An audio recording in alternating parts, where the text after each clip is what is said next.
To Kill a Mockingbird, Chapter 15. It was decided that Dill would stay, after much pleading. We had a week of peace together.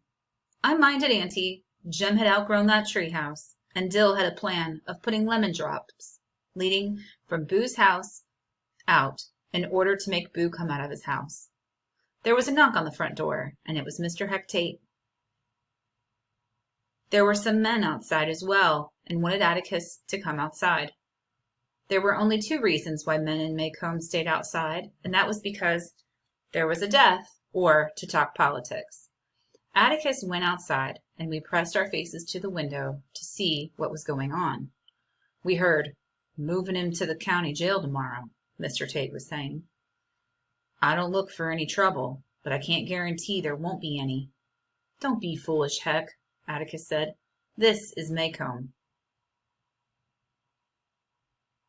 I just said I was uneasy. There was a lot more talk. Mr. Link Diaz wanted to know if there was a chance that the trial could be held in another town for safety reasons. Mr. Diaz is nervous about a crowd coming together when they're drunk and causing trouble for Tom, he continued. "Don't know why you touched it in the first place. You've got everything to lose from this, Atticus. I mean everything." "Do you really think so? Like that boy might go to the chair, but he's not going to till the truth is told." Atticus's voice was even, "and you know what the truth is." There was a murmur from the group of men. In the crowd there were merchants, in-town farmers, Dr. Reynolds, and Mr. Avery. Jem yelled out nervously, "Atticus, the telephone's ringing," even though it wasn't. Atticus told him to answer the phone, and it made everyone in the group laugh. When Atticus came in, he went to his chair and picked up the paper to read. I walked home with Dill and returned in time to overhear the conversation between Atticus and Auntie. I found Jem in his bedroom. "Have they been at it?" I asked. "Sort of. She won't let him alone about Tom Robinson. She almost said Atticus was disgracing the family. Scout, I'm scared." "Scared of what?" "Scared about Atticus. Somebody might hurt him." The next day was Sunday, and Tom Robinson had just been moved to the Maycomb County Jail. The Sunday was quiet. Atticus went to his office. Aunt Alexandra went for a 2-hour nap, and Jem, in his old age, went to his room with a stack of football magazines. So Dill and I went to the pasture to kick around the football. After supper, Atticus did something that interested us. He came into the living room carrying a long extension cord. There was a light bulb at the end. "I'm going out for a while," he said. "You folks will be in bed when I come back, so I'll say good night now." He put on his hat and went out the back door. We noticed that he took the car. One of our father's peculiarities was that he liked to walk, so taking the car was peculiar. Later on, I said good night to Auntie. While I was in my room, I heard Jem rattling around his room. I went in and asked him what he was doing. "I'm going downtown for a little while." He was changing his pants. "Why, it's almost 10 o'clock, Jem. I'm going with you. And if you say no, you're not, I'm going anyway. Here?" I dressed quickly and Jem gave in with a little grace. I said that Dill probably would want to come, so we stopped at Dill's window at Mrs. Rachel's. "What's up?" Dill said. "Jem's got the look arounds." "I just have this feeling," Jem said. "Just this feeling." We looked at Atticus's office, but it was dark inside. We decided to go up to the street, thinking he was visiting with Mr. Underwood, editor of the Maycomb Tribune. He not only ran the paper, he lived about the office. On the way to the newspaper office, we would have to go past the jail. And there, sitting in front of the jail, was Atticus with the light and an extension cord. I was going to run to him, but Jem stopped me. He said that Atticus would not like us being here. We were turning to leave and saw 4 cars coming slowly in line and stop in front of the jail. Atticus seemed to have been expecting them. In ones and twos, men got out of the cars. Atticus remained where he was. The men hid from view. "He in there, Mr. Finch?" a man said. "He is," we heard Atticus answer, "and he's asleep. Don't wake him up." The men talked in mere whispers. "You know what we want," another man said.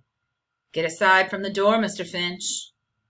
"You can turn around and go home again, Walter," Atticus said pleasantly. "Heck, Tate's around somewhere." "The hell he is," said another man. "Heck's bunched so deep in the woods they won't get out till morning." "Indeed? Why do?" "Called him off on a snipe hunt," was the succinct answer. "Didn't think of that, Mr. Finch." "Thought about it, but didn't believe it." "Well then," my father's voice was still the same. "That changes things, doesn't it?" "It do," said another deep voice. Its owner was a shadow. "Do you really think so?" I broke away from Jem and ran to Atticus as fast as I could. I pushed my way through the dark, smelly bodies and burst into the circle of light. Hey, Atticus!"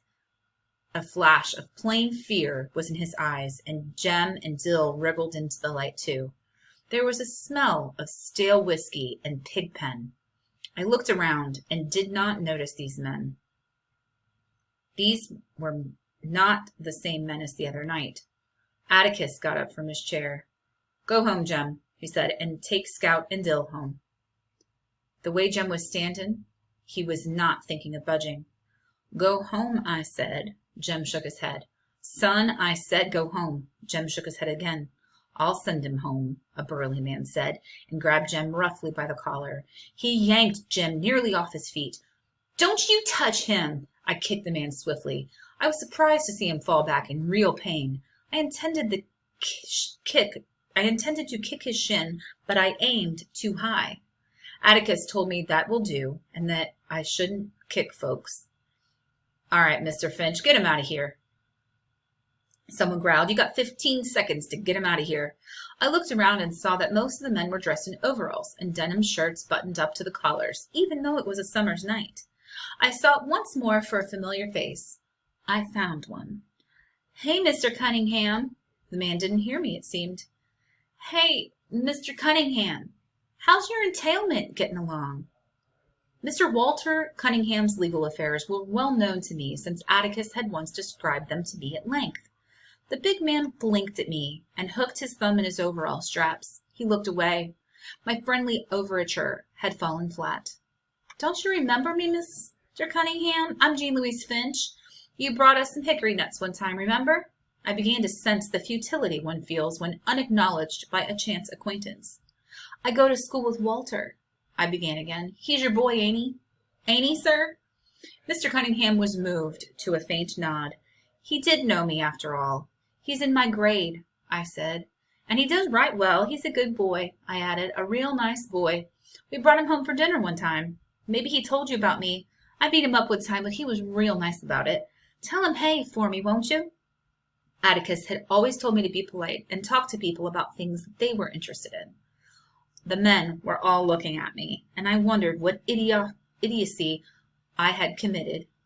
I began to feel sweat gathering at the edges of my hair. "What's the matter?" I asked. Mr. Cunningham did a peculiar thing. He squatted down and took me by both shoulders. "I'll tell him you said, 'Hey, little lady.'" Then he straightened up and waved a big paw. "Let's clear out," he said. "Let's get going, boys." The men shuffled back to their cars and were gone. I turned to Atticus. "Can we go home now?" He nodded. "Mr. Finch, they gone?" "They've gone," he said. "Get some sleep, Tom. They won't bother you any more." And from a different direction, another voice cut crisply through the night. "You're damn tootin' they won't. Had you covered the whole time, Atticus." Mr. Underwood and a double-barreled shotgun were leaning out the window. We started to walk home. Atticus and Jem were ahead of me, and Dill. I thought Atticus would give Jem hell for not going home, but I was wrong. Atticus reached out and massaged Jem's hair, his one gesture of affection.